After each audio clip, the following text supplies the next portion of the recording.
بیا هغوی کپرناهم ته راغلل او کله چې عیسی کور ته ننوت نو د خپل شاګردان څخه یې پوښتنه وکړه په لاره کې مو د څه شي په هکله بحث کوو خو هغوی ځواب ورنکړ ځکه چې هغوی په لاره کې په دې باندې یو د بله سره بحث کوو چې په ټولو کې لوی څوک دی عیسی کېناست او 12 شاګردان یې راوغوښتل او ورته ویې ویل که څوک غواړي چې اول شي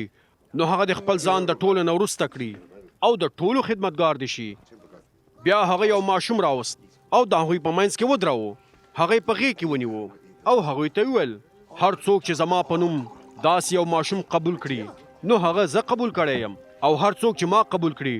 نو هغه یوازې زه نه بلکې هغه څوک یې قبول کړی دی چې زه یې رالیږلی یم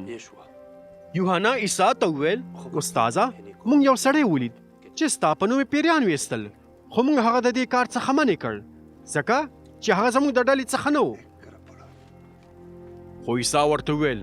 هغه مه منې کوئ ځکه داسې څوک نشته چې زما په نوم معجزه وښایي او بیا وکولی شي چې ما پسې بد ووایي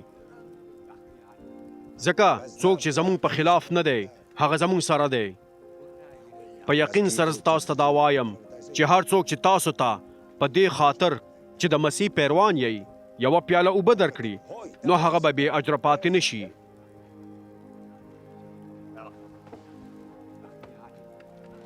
که چیرې څوک د دې خلکو څخه چې د ماشوم په شان په ما باندې ایمان لري کوم یو بېلارې کړي نو د هغه دپاره به دا ښه وي چې د ژرندې پل ورته په غاړه کې واچول شي او دریاب ته وغورځول شي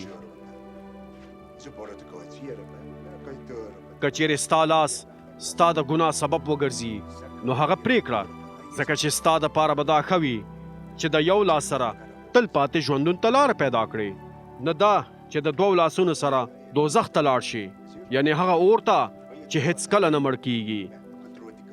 هغه ځای ته چې چینجي نه مړ کیږي او اور نه مړ کیږي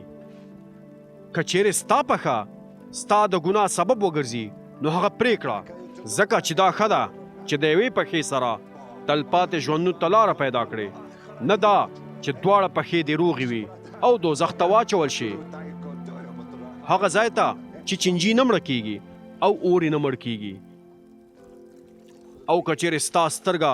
ستا د ګناه سبب شي نو هغه وباسه ځکه چې ستا دپاره به دا ښه وي چې د یوې سترګې سره د خدای پاچاهۍ ته ننوځي نه دا چې د دواړو سترګو سره دوزخ ته وغورځول شي هغه ځای ته چې چینجي نه مړه کیږي او اور نه مړ کیږي ځکه چې هر څوک به په اور باندې پاکیږي په ټولو نذرانو باندې باید مالګه واچول شي مالګه ښه شی دی خو که مالګه خپل خوند له لاسه ورکړي نو هغه به څنګه بیرته خپل خوند پیدا کړي په خپل ځانونو کې د مالګې خاصیت ولرئ او یو د بله سره په سوله کې ژوند تیروئ